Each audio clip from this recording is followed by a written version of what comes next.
सब गोटा के हमर प्रणाम। आई हम अहाँ सबके एक संतान सुना रहल छी। पसंद है तो लाइक सब्सक्राइब और शेयर जरूर करब। जय मिथिला, जय मैथिली। हम जानी तो सीता जेती सासुर, सीता जेती सासुर, रोपी तो में गुआवा के गाछ, रोपी तो में गुआवा के गाछ। छहरी छहरी सीता सासुर है जाई तथी सासुर जाई तथ लगी तनी शीतल बसात, लगी तनी शीतल बसात। कमला का फूल सन कोमल सीता बेटी, कोमल सीता बेटी, रौदाही जेती कुम्हलाई, रौदाही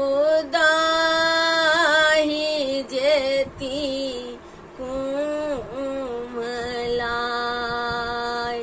कोसे कोसे रोपैता गुआवा के गाछिया, गुआवा के गाछिया।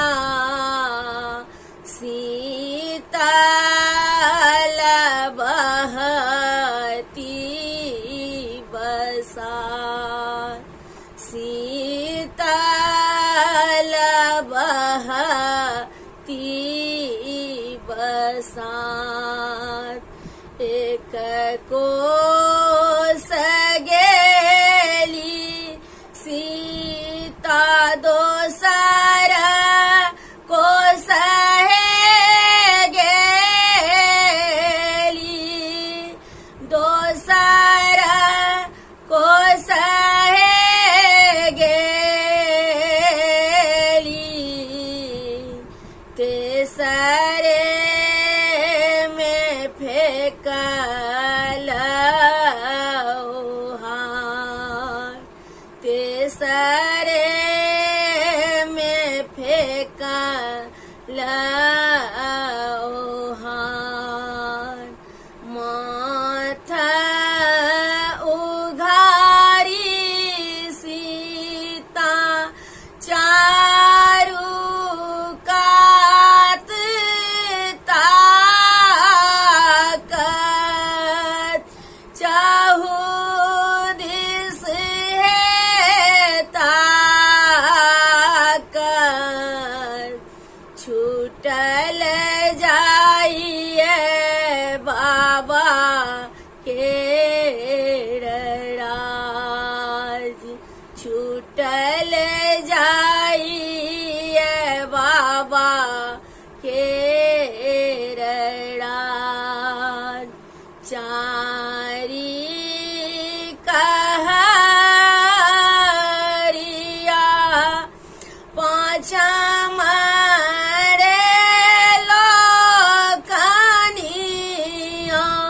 पाँचा हे लोकनिया। छठमा सा हो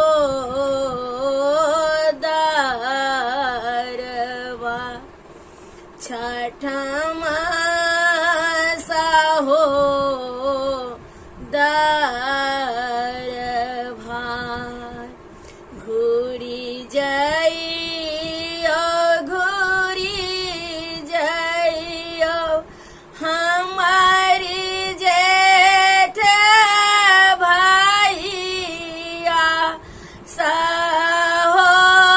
सहोदरी जेठ भैया हकन कनैत हेती माय हकन कनैत हेती माय आमा के कहावनी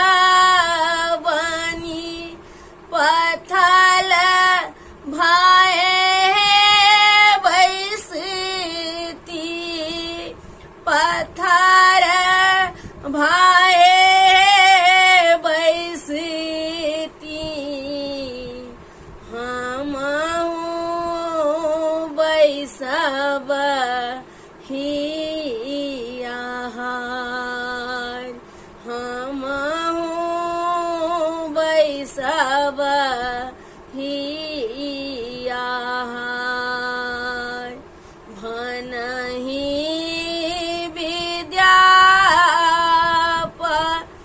विद्यापति सुनु हे सुनाए न सुनु हे सुनाए न सब कधिया सासुर जाय सब कधिया सासुर